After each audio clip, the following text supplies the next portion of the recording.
नमस्कार। ओम नमः शिवाय। आज हम आरंभ करेंगे शिव पुराण की तृतीय संहिता सतरुद्र संहिता में, जहां भगवान शिव के अवतारों के बारे में हमें वर्णन मिलता है। उसमें दिए हुए भगवान शिव के द्विजेश्वर अवतार के बारे में। आइए सुनते हैं क्या कहा गया है भगवान शिव के द्विजेश्वर अवतार के बारे में। क्या वर्णन मिलता है हमें।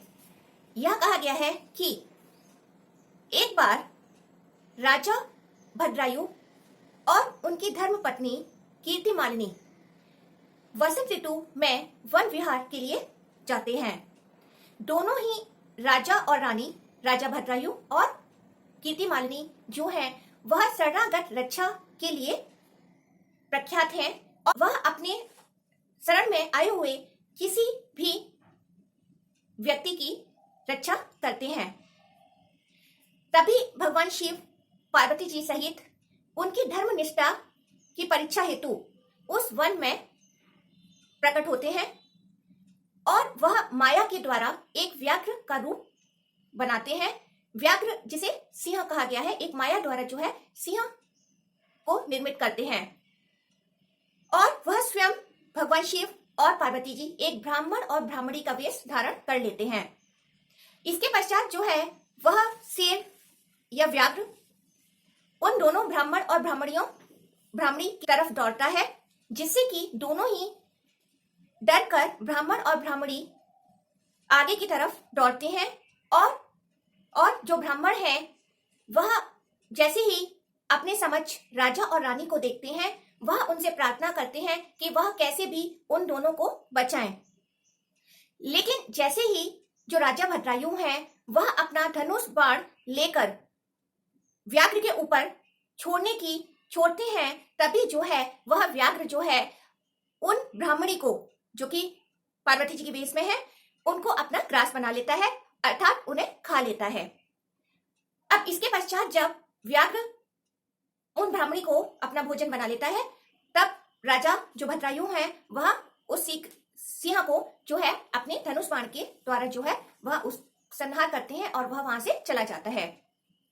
अब इसके पश्चात वह ब्राह्मण उन राजा से कहते हैं कि वह कैसे राजा है जिन्होंने उनकी रक्षा नहीं की और उनकी ब्राह्मणी जो है वह उस सिंह का भोजन बन गई। वह बहुत ही विलाप करने लगते हैं।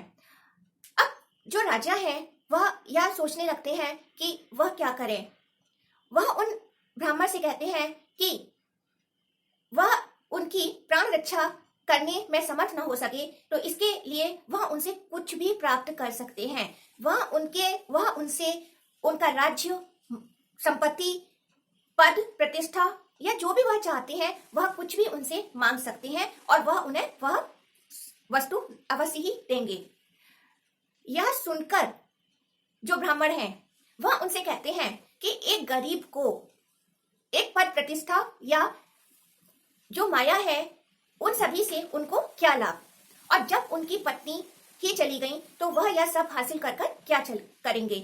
उन्हें तो अपनी जो ब्राह्मण पत्नी थी वही अत्यंत ही प्रिय थी, तो वह सिर्फ अपनी ब्राह्मण पत्नी को ही वापस चाहते हैं।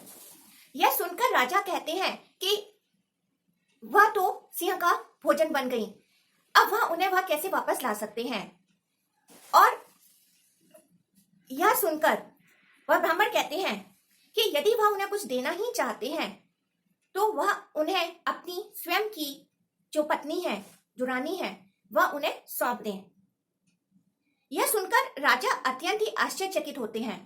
वह यह कहते हैं, क्या तुम नहीं जानते हो कि एक पराई स्त्री को प्राप्त करना कितना पाप का काम है, कि घोर पाप है। तब वह ब्राह्मण कहते हैं कि वह इसकी चिंता ना करें।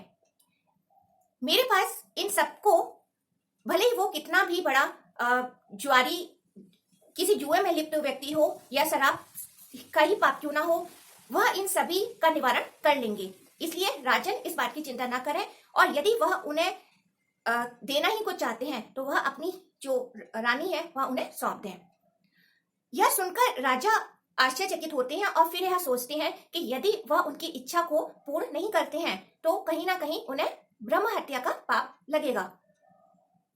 तो वह यह सोच विचार कर वह भगवान शिव का स्मरण करते हैं और उनकी इच्छा मानकर वह अपनी पत्नी जो रानी कीर्तिमालिनी है उन्हें उन ब्राह्मण को सौंप देते हैं। और उसके बाद वह यह सोच विचार कर कि जैसे ही वह अपनी रानी को उन ब्राह्मण को देते हैं वह यह सोच लेते हैं कि अब मैं अग्नि में भस्म हो जाऊंगा। और वह उन ब्राह्मण को अपनी जो रानी है कीर्तिमालिनी जी जो है उन्हें वह सौंप देते हैं। और उसके पश्चात जो है वह वहां पर आग जलाते हैं उस वन में। और जैसे ही उस अग्नि में वह प्रवेश करने लगते हैं तभी जो है भगवान शिव पार्वती जी सहित वहां प्रकट होते हैं और उन्हें रोक लेते हैं। वह उन्हें कहते हैं कि यह सब उन्हीं की माया थी और उन्होंने ही उनकी परीक्षा लेने के लिए वह स्वयं ही ब्राह्मण और पार्वती जी ब्राह्मणी का उन्होंने वेश धारण किया था। और जो वह व्याघ्र था वह माया से निर्मित था और वह उनकी भक्ति से अत्यंत ही प्रसन्न है। यह सब कहते हुए वह उन राजा और रानी से कहती हैं कि वह कोई भी वर प्राप्त करें। तब राजा और रानी भगवान शिव और पार्वती जी को प्रकट होते हुए देखकर अपने समक्ष देखते हुए वह अत्यंत ही प्रसन्न होते हैं और कहते हैं कि उनके दर्शन होने से ही उनकी सभी मनोकामनाएं पूर्ण हो गईं। यह जो है द्विजेश्वर अवतार का वर्णन है जो हमें शिव पुराण में मिलता है। उसके बाद जो है राजा और रानी ने यही अपनी इच्छा प्रकट की कि वह अपनी मृत्यु के बाद जो है उन्हें भगवान शिव के रूप में पद प्राप्त हो और उनके जो माता पिता हैं उन्हें भी उनकी शरण प्राप्त हो। तो यह एक वर्णन हमें शिव का द्विजेश्वर अवतार का वर्णन हमें शिव पुराण की तृतीय संहिता सतरुद्र संहिता में मिलता है। इसी के साथ समाप्त करते हैं। नमस्कार।